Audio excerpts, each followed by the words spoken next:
So we're still not meeting in the sanctuary, but that's fine because we should be very thankful to have this nice facility here.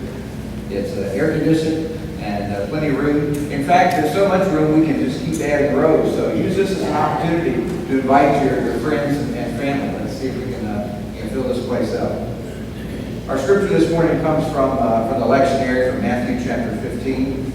And I've been telling you about the new website, and here's something you need to know. If you go under the pastor study, I do have a link now for the lectionary that's updated every week. So if you want to look ahead and know what I'll be preaching and teaching on, you can find it there.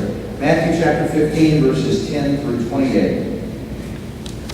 Actually, I'm starting with verse 21, verses 21 through 28. Leaving that place, Jesus withdrew to the region of Tyre and Sidon. A Canaanite woman from that vicinity came to him, crying out, "Lord, Son of David, have mercy on me. My daughter is suffering terribly from demon possession." Jesus did not answer a word. So his disciples came to him and urged him, "Send her away, for she keeps crying out after us." He answered, "I was sent only to the lost sheep of Israel." The woman came and knelt before him. "Lord, help me," she said. He replied, "It is not right to take the children's bread and toss it to their dogs." "Yes, Lord," she said, "but even the dogs eat the crumbs that fall from the master's table." Then Jesus answered, "Woman, you have great faith. Your request is granted." And her daughter was healed from that very hour. May the Lord bless the reading of this word. Now, I'm not going to lie to you. This is a difficult passage of Scripture. It's a tough Scripture to interpret. And to be honest with you, if this passage hadn't come up in the lectionary, then I probably wouldn't be preaching on it this morning. It's hard to swallow. And the more you think about it, the more you dive into the Scripture, the more questions you have. Just start reading commentaries and you'll see what I mean. Most commentaries that I read this week start with sentences like, "This is a problematic passage," or "There's much debate as to how to interpret Jesus' words and actions in this Scripture." At first glance, when you just read it, it kind of bothers me. Did it bother you? Why was Jesus ignoring this woman?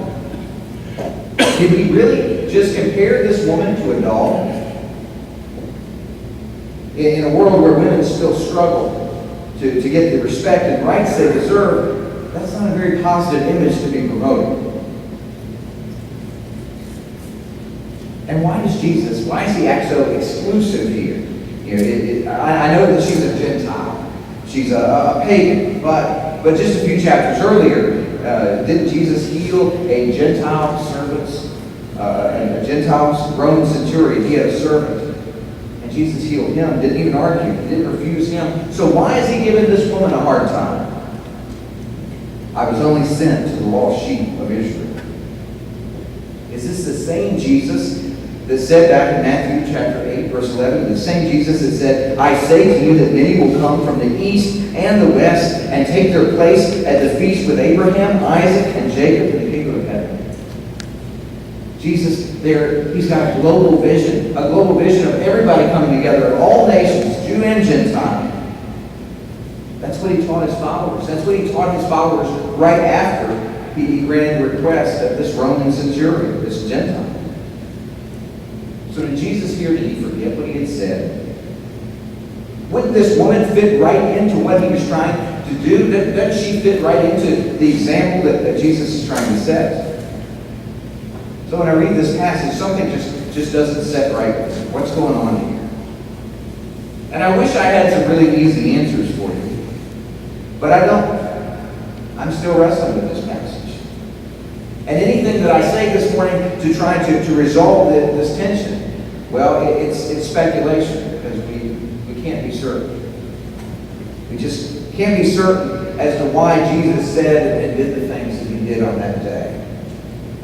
We don't know what was going on between Jesus' ears. We don't know what Jesus was thinking. What was he up to? We just don't know, because all we can know is what Matthew tells us. But as I read this passage this this week. As I read it over and over, I had a thought that kept coming to my mind. Where was Jesus looking? Where was Jesus looking? Where was he looking when this woman was trying to get his attention? Where was he looking when he said that stuff about bread and dogs? Now, we live in the multimedia age, and everybody has a camera. You can take a video footage with your phone and have it uploaded on the internet within minutes. Boy, do I wish that one of the disciples had a snap video footage of this scene. Because I want to see the story. I want to see it the way it happened. I don't want to just hear about it. I don't want to just read about it. I want to see it. I wish I could flip over to YouTube and pull it up and watch the way things went down. I wish that one of the disciples had whipped out their smartphone and caught this scene for me. Maybe we'd have better answers then. So all week long, I imagined, what did this scene look like? What would this video look like? And I kept reading the passage over and over. I kept trying to see it. I kept trying to see it, and then I saw it. I saw Jesus look up. Because of two little words in verse 24. Those two little words. And I saw Jesus look up. I caught a glimpse of him looking up, and I could finally see where he was looking. I finally saw who he was talking to. And those two little words that painted the whole picture are, he answered. That's right. Verse 24 says, he answered.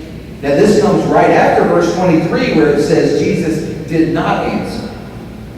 The woman cries out. She cries out, Lord, Son of David, have mercy on me. And Jesus did not answer. But in verse 24, Jesus does. He answers. And if you look at this from my video clip, well, he wasn't answering the woman at all. He was answering his disciples. What did they just say? They said, send her away, for she keeps crying out after us. That's what the disciples pleaded with Jesus. Send her away. And Jesus answers. That's what initiated the conversation. That's what got him to speak. Jesus breaks his silence because of what the disciples said. Of what the disciples said, and not this woman's cry. So who do you think he was looking at? When his head lifts up, who do you think he was looking at? He had to be looking right at the disciples. Now, I don't know where the woman was standing. Jesus might have had his back turned to her. We just don't know.